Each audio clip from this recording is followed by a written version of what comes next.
Loyola Soccer broadcast.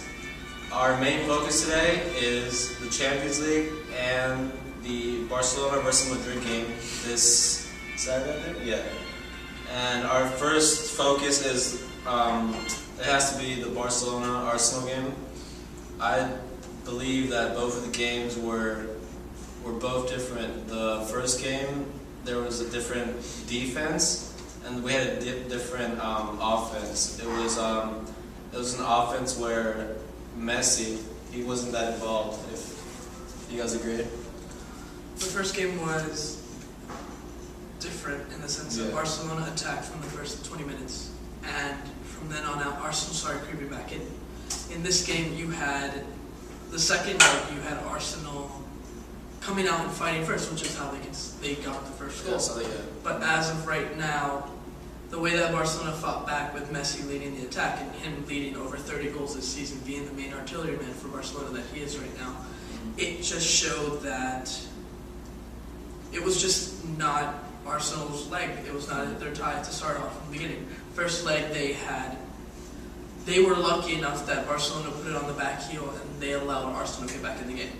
Second leg, they did not let. Barcelona and Pep Guardiola knew that he had to go in for the kill and not take out the starters and allow the starters to progress on. Seeing that Zlatan Ibrahimovic was gone for the second game. Yeah, I think that it was a game where we saw 2 goals from Ibrahimovic, and then the second game was led by an attack that was mainly led by Messi's, what would say, his fury, and he attacked and scored 4 goals. But you also have to see it because the first goal was the goalie's fault. He come out too quick. I agree with you. Second game, it was also the first 2 goals were the defender's fault. It was Silvestre who couldn't keep the ball out of his own clearance, and Messi ran on and shot it from there. Second one, it was their slack defending in the area that allowed Sergio Busquets to run on and let Messi score the goal after he laid it up. So therefore, it was Arsenal could have saved themselves so much problems had their slack defending been better. And it's not Messi just capitalized on what was there. It wasn't him taking on 7 people like we've seen him do. No, it was him being able to finish on the one time, and therefore that's what made it a 4-goal game for him. He took advantage of the. He took slack defending and he made it his own goals. I think this also shows, in a negative way, that I feel like Barcelona relies very heavily on Messi to get their goals. You have Messi and you have Rooney. Both of them have scored over 30 goals for their respective teams this season. Rooney is an example of what happens when a team loses their artillery man. Yes, Manchester United went ahead 3-0, but they couldn't. No, they can't hold on because their third leading scorer this season has been own goals, with over 10 or 11 goals. Their second leading scorer is Berbatov, but he didn't score in the Champions League this season.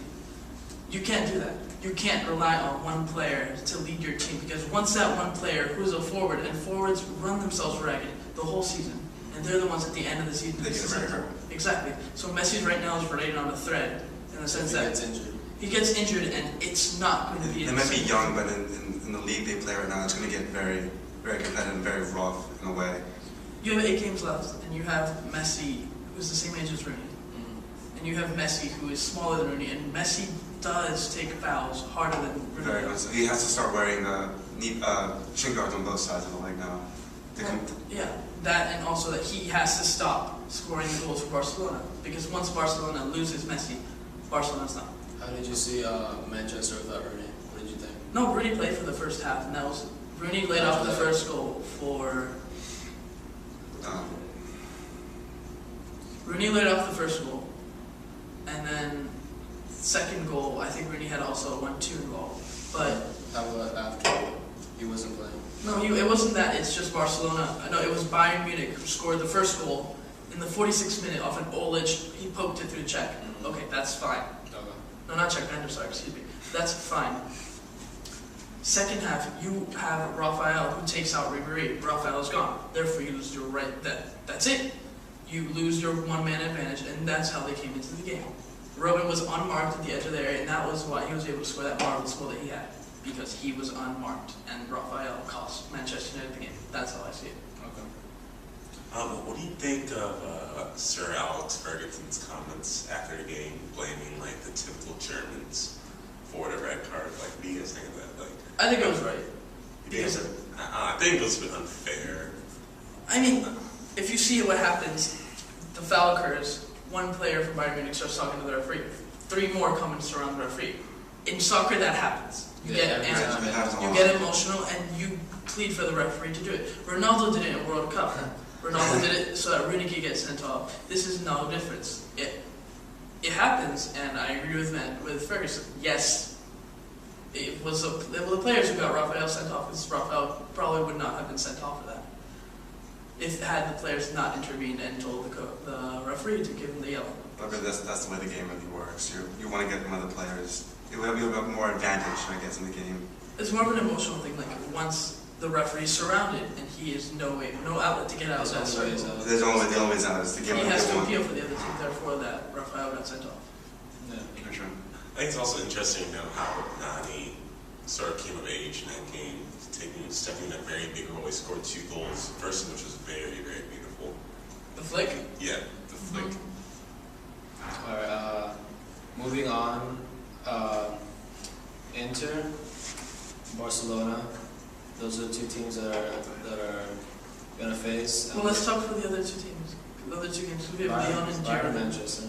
Bayern Manchester was the first And one. Lyon and Everything blew up. Yeah. You have Lyon who beat out Real Madrid the previous round, and then you have Bordeaux who took out. Took out. Not sure.